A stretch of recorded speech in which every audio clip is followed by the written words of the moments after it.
Hello sir. जी। Sir मुझे आपसे एक चीज़ पे छोटी सी सुझाव चाहिए।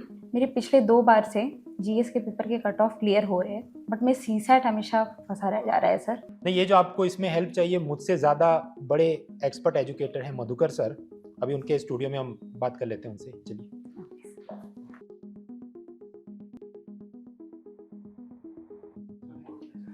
नहीं सर, बहन का ये प्रश्न है कि पिछले 2 अटेम्प्ट इन्होंने दिए, जीएस का कट ऑफ तो क्लियर हो रहा है, लेकिन सीसेट में दिक्कत आ रही है, वो क्लियर नहीं हो रहा है। जी सर, अभी सीसैट का लेवल हर साल लेवल अप होते जा रहा है। साथ ही में मैं जॉब भी करती हूँ, तो मेरे लिए बहुत डिफिकल्ट हो जा रहा है सब कुछ मैनेज करना। कुछ ऐसा नहीं हो सकता है कि कुछ ही मैं पोर्शंस पढूँ, रीजनिंग कर लूँ, तो मेरा काम हो सकता है, ऐसा कुछ? ठीक है, मतलब मुझे लगता है सर लाली का ही दुख नहीं है, कई लोगों का ये है और ऐसी कई लोगों ने माइंडसेट बना के रखा हुआ है कि कुछ चीजें कर लेंगे तो क्या हो जाएगा क्या। सर सबसे पहले तो मैं आपको बताऊं कि जैसे अगर हम स्क्रीन पर देख पा रहे होंगे, सीसेट रियल में केवल मैथ्स नहीं है जैसे कुछ जगह दिखाया जा रहा है मैथ्स पढ़ लो।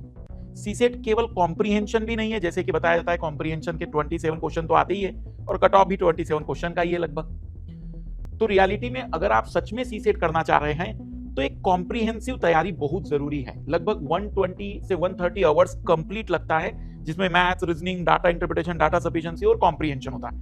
लास्ट ईयर 2022, 23 और 24 में 10 क्वेश्चन डाटा सफिशिएंसी के आ रहे हैं और बच्चा उसको पूरी तरह से छोड़ के आता है, तो वो तो 70 क्वेश्चन के लिए जा रहा है केवल। तो रियलिटी ये है कि लेवल ही अप नहीं हो रहा है, बल्कि डाइवर्सिटी भी बढ़ती जा रही है क्वेश्चनों की। तो यदि सर जैसे हम कहना चाहेंगे कि नंबर सिस्टम कर लीजिए, हो जाएगा, लेकिन सबसे बड़ी प्रॉब्लम है हमारी एक्यूरेसी कितनी है, वहां पर वो भी एक बड़ा चैलेंज होता है। तो ज्यादा बेस्ट ये है कि अगर आप सिंसियर हैं और इस बार नहीं चाहते हैं फेल होना, क्लास कर लीजिए। आप भली मेरी क्लास करिए, कहीं और करिए, लेकिन क्लास करिए। बाकी सर जैसे बार बार कहते रहते हैं कि एक्सपर्ट के रूप में चीजों को देखे, तो मैं 2011 जब सीसेट का पेपर आया नहीं था, तब भी मैंने 3 बैच सीसेट के पढ़ाए थे।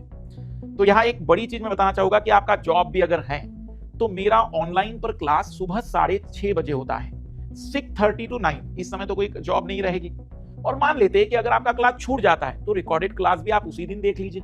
हर चौथे दिन डाउट सेशन के साथ साथ मैं सैटरडे केवल डाउट ले रहा हूं, ताकि जो भी बच्चे का कोई क्वेश्चन हो, किसी चैप्टर में उसको प्रॉब्लम आ रहा हो, तो सैटरडे सर कोई क्लासेस नहीं, केवल 2.5 घंटे में उनके डाउट सुन रहा हूं, ताकि वो प्रैक्टिस भी करते रहें। और इस समय 2026 के लिए एक अच्छी बात है कि आप जिस समय आए सर, अभी जस्ट मैंने बैच लॉन्च कराया है। 2026 के स्टूडेंट्स को ध्यान में रखते हुए एक आखिरी बैच आ रहा है, कॉम्प्रिहेंसिव बैच है, नए पैटर्न पर मैंने बिल्कुल इसको डिजाइन किया है। जैसे क्वेश्चनों की वैरायटीदारी 1 दिसंबर को फर्स्ट क्लास होगा और स्ट्रेटजी सेशन के रूप में, और 10 दिसंबर से हम इसको रेगुलर क्लास के रूप में करेंगे। सर टारगेट है कि 28 फरवरी को ये बैच क्लोज हो जाए, बच्चा रिवीजन भी कर सके और प्रॉपर तरीके से प्रैक्टिस करके एग्जाम हॉल में पहुंचे। कोई हड़बड़ी नहीं हो, कोई जल्दबाजी ना ले वो, और सबसे ज्यादा जरूरी है कि वो सारे सेगमेंट कवर करें। तो लाली, यदि सच में एग्जाम देना है, रियल अगर हम सिंसियर है इस फील्ड में कि हमें बिल्कुल 26 फाइनल अटेम्प्ट करना है, तो ये आखिरी मौका समझिए। या तो आप 7499 के एक तरीके से चालू होने वाले इस कोर्स में एनरोल कर सकते हैं, या 2500 और ऐड करने पर प्रीलिम्स पावर हाउस कोर्स भी ले सकते हैं। मींस 9999 में मेरा सीसेट का कोर्स भी और उसके साथ जीएस का क्लास भी आपको मिल जाएगा, जो कि प्रीलिम्स का क्रैश कोर्स है। दोनों प्रोग्राम की अलग अलग लिंक डिस्क्रिप्शन में दी गई हैं, आप उससे ज्वाइन कर सकते हैं। देर मत करिए, सही समय है जब आप चीजों को पूरा कर सकते हैं। और सही बात बताऊं मैं कि सर बहुत से विद्यार्थी अभी भी अपने माइंडसेट को तैयार नहीं कर पा रहे हैं कि सीसेट को उन्हें उतना ही सीरियस लेना होगा जितना जीएस, क्योंकि जीएस का कट ऑफ कैटेगरी वाइज बदल जाता है सर, सीसेट का कट ऑफ नहीं बदलता है। 2023 में कई कैटेगरी का कट ऑफ 66 मार्क्स से कम था, लेकिन सीसेट का कट ऑफ तब भी 66 मार्क्स था। तो इसका मतलब तो उस विद्यार्थी के लिए जीएस नहीं, सीसेट बड़ा बैरियर हो गया था। सर मेरा एक और प्रश्न था कि मुझे बुक्स या टेस्ट सीरीज कहीं और से परचेज करनी पड़ेगी अपनी तैयारी के दौरान? नहीं, बिल्कुल भी नहीं। एक्चुअल में इस बैच का ये सबसे बड़ा मेन पर्पस होता है कि मैं कंसेप्ट के साथ साथ उससे जुड़े हुए क्वेश्चन की शीट आप लोगों को देता हूं। अब सवाल है कि मेरे क्वेश्चन शीट से ही सवाल क्यों आएंगे, तो मैंने जो क्वेश्चन शीट बनाई, जैसे मान लीजिए परसेंटेज टॉपिक है, तो अभी तक इस परसेंटेज में सर मैंने 2001 से लेकर, जब यूपीएससी का जीएस में ही इनबिल्ड होता था मैथ रीजनिंग के क्वेश्चन, तो 2001 से लेकर 2025 तक जितने क्वेश्चन पूछे गए हैं वो सारे हैं। प्लस सीएपीएफ के सवाल कई बार कट पेस्ट होते हैं और अच्छे सवाल बनाते हैं, वो भी मैंने उसमें डाल दिए हैं। और कुछ जगह पर सीडीएस के सवाल मुझे कंसेप्ट समझाने के लिए अच्छे लगते हैं, तो मैं वो हमेशा उसकी मदद लेता हूं, क्योंकि सीडीएस में मैथ्स एक पेपर है, इसलिए वो ज्यादा मुझे मदद करते हैं बच्चे को कंसेप्ट और सेपरेट बताते हुए कि इस टाइप के सवाल भी रहते हैं। तो इस तरीके से मेरी शीट डेवलप्ड है, उसमें मैंने अपनी मर्जी के क्वेश्चंस नहीं डाले, मैंने यूपीएससी के जो बाउंड्री है उससे एक स्टेप ऊपर बढ़ाकर क्वेश्चन डाले। और अब क्योंकि कैट लेवल के सवाल आ रहे हैं सर, तो एक था कि एक जमाने में मैंने कैट वालों को पढ़ाया है, तो अब वो वापस मुझे यादें अच्छी लग रही हैं, और अब आखिरी के 3 या 4 क्वेश्चन वो हमेशा मेरी शीट में वो रहेंगे जो कैट लेवल के रहे, ताकि ब्रेन स्टॉर्मिंग भी हो सके। टेस्ट सीरीज के लिए मैं कहूंगा कि हमारे एक तो टेस्ट होंगे जो जैसे चैप्टर 5 चैप्टर कंप्लीट हुए रीजनिंग में, और मैथ्स में एक कंप्लीट हुआ, क्योंकि रीजनिंग के छोटे छोटे चैप्टर है। मैथ्स एक टॉपिक कंप्लीट हुआ, रीजनिंग के 4-5 टॉपिक कंप्लीट हुए कि एक टेस्ट हो जाया करेगा। और जो कॉम्प्रिहेंसिव टेस्ट रहेंगे वो 5 टेस्टों में हमेशा लेता हूं, उसे आप अलग से भी ज्वाइन कर सकते हैं, इस बैच में भी ले सकते हैं। और कोई डाउट है लारी? सर मेरा क्वेश्चन था कि आपके इस बैच में आप कॉम्प्रिहेंशन भी साथ ही में करा देंगे कि उसके लिए मुझे अलग से कहीं से पढ़ना पड़ेगा? हम जब बैच कराएंगे तो 5 सेगमेंट कवर करेंगे, maths, reasoning, data interpretation, data sufficiency और कॉम्प्रिहेंशन। और इसलिए हम कॉम्प्रिहेंसिव बैच कहते हैं। ये केवल मैथ्स नहीं है, ये केवल रीजनिंग नहीं है, ये केवल कॉम्प्रिहेंशन नहीं है, ये कंप्लीट पैकेज है। और मुझे लगता है कि पिछले 15 वर्षों में मुझे सर लगता है कि सीसेट में मेरी ज्यादा डिमांड केवल इसलिए नहीं कि मैं अच्छा पढ़ाता हूं या खराब पढ़ाता हूं, लेकिन मुझे लगता है मेरा जो पैटर्न है, 2.5 घंटे की क्लास में सर मैं 1.25 घंटे रीजनिंग लेता हूं, 1.25 घंटे मैथ्स लेता हूं। रीजनिंग जल्दी खत्म हो जाता है, उसकी जगह पर कॉम्प्रिहेंशन आ जाता है। फिर जब मैथ्स कंप्लीट होता है उसकी जगह डीआईटी आ जाता है, तो बच्चा 1.25 घंटे बहुत अच्छे से पढ़ पाता है। और ये पैटर्न बाकी इसलिए लोग फॉलो नहीं कर सकते क्योंकि एक ही टीचर रीजनिंग और मैथ्स पढ़ा दे, ऐसा बहुत रेयरली मिलेगा। सर मेरा एक और सवाल है, मैं हिंदी माध्यम से बिलोंग करती हूँ, तो मेरा इंग्लिश थोड़ा कमज़ोर है, जैसे कि मुझे असर्शंस हो गया, रीजनिंग के क्वेश्चंस हो गए, इनसे समझने में बहुत दिक्कतें आती है, खास करके कॉम्प्रिहेंशन। जी सर।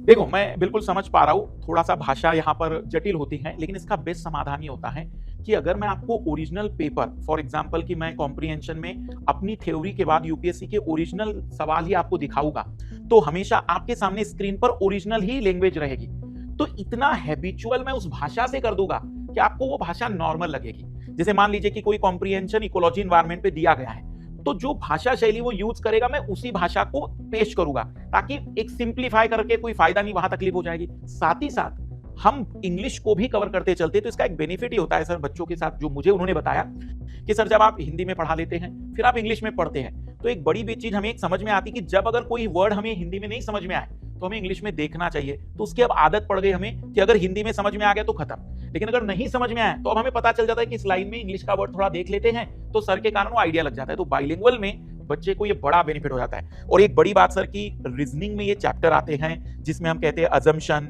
कंक्लूजन, ये ऐसे टॉपिक है जो रियल में प्योर रीजनिंग है, और कोई रीजनिंग का टीचर ही कॉम्प्रिहेंशन में भी कंक्लूजन निकाल के दिखा सकता है। अगर एक ऐसा टीचर है जो केवल कॉम्प्रिहेंशन बेस्ड कंक्लूजन निकाल के देगा, तो आप देखेंगे कि कई बार वो गलतियां कर देगा।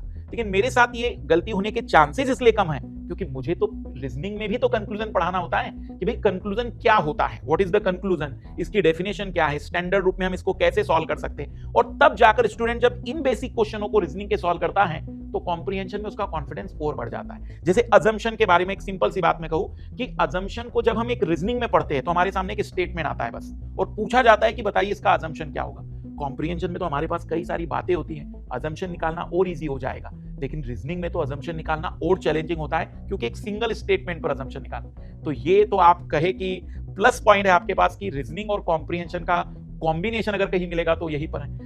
एक बड़ी इंटरेस्टिंग बात मैं कहूंगा सर, डाटा इंटरप्रिटेशन में कुछ ऐसे सवाल हैं जिसको मैं आज ओपन चैलेंज कर सकता हूं कि आप कैट नहीं, भारत के अच्छे से अच्छे मैथमेटिशियंस को दिखा दीजिए, वो उत्तर नहीं दे देगा, लेकिन शायद आप उत्तर दे देंगे। जैसे 2018 में एक सवाल आया था कि यूपीएससी ने बस एक ग्राफ में 3 लाइनें दी हैं, सीआरआर स्ट्रेट बिल्कुल लाइन में है, आरआर बढ़ाते हुए, ट्रिपल आर बढ़ाते हुए, और पूछा है कि इसका क्या परिणाम होगा। ऑप्शन ए, बाजार में तरलता बढ़ेगी, बाजार में तरलता घटेगी, इस तरीके के 4 ऑप्शन दिए। मुझे बताइए सर, कौन सा गणित का टीचर आरआर और ट्रिपल आर से ये पहचान लेगा कि तरलता पर क्या असर पड़ेगा? ये तो सर इकोनॉमी में वो जो आता है monetary policy, RBI repo, reverse repo, ये सब बात। मतलब एक ऐसा शिक्षक खड़ा हो जो पढ़ा तो सीसेट रहा है लेकिन उसको इकोनॉमी पता होना चाहिए। तो अब ऐसे कॉम्बिनेशन आप मुझे बताइए कि पूरे भारत में आप कहां से लाएंगे? मतलब मित्रों, ये जो बात है, यूपीएससी ने सीसेट का एक प्रकार से अपना आक्रोश निकालने के लिए, बदला लेने की भावना से जो जटिल किया है, खासकर जब से क्वालिफाइंग पेपर हो गया, इस कारण से आप पाएंगे ज्यादातर कोचिंग इंस्टीट्यूट्स जीएस के उनके पास भले दमदार टीचर्स हों, लेकिन सीसेट में वो करेंगे कोई रेलवे एसएससी वगैरह के हम नए नौसी के टीचर रखे ताकि अपना बजट सब संभला रहे, प्रॉफिट वो भी बढ़ा रहे। मैथ्स की सर, बस जी। मैथ्स के लेकर आते हो लोग। अनअकैडमी की खास बात यह है कि ये जो हमारे मधुकर सर हैं, इन्हें कैट के जो प्रीमियम से प्रीमियम इंस्टीट्यूट्स हैं वहाँ पर पढ़ाने का अनुभव है, और उसके बाद जनरल स्टडीज़ और यूपीएससी में तो आप हैं ही। और जो बड़ी बात ये हमने देखी, जो कॉम्प्रीहेंशन के ऐसे पैसेजेस जो एनवायरमेंट इकोलॉजी वगैरह के पूछे जाते हैं, जहाँ वो जीएस का भी नॉलेज चेक कर रहा है, वो सर पढ़ाते हैं। सर इंग्लिश में भी फ्लुएंट है, बाइलिंगुअल, और हिंदी में भी, लेकिन हिंदी माध्यम के विद्यार्थियों की समस्याओं को और अच्छे से वो समझा पाएं, इसलिए वो चीज़ों को हिंदी में रखते हैं। तो जो कॉम्प्रीहेंशन में बहन का सवाल था कि मुझे थोड़ा वीक है, उसमें आप निश्चिंत रहें, अलग से बुक्स की जरूरत नहीं है, सर पूरी वर्कशीट्स आपको दे रहे हैं।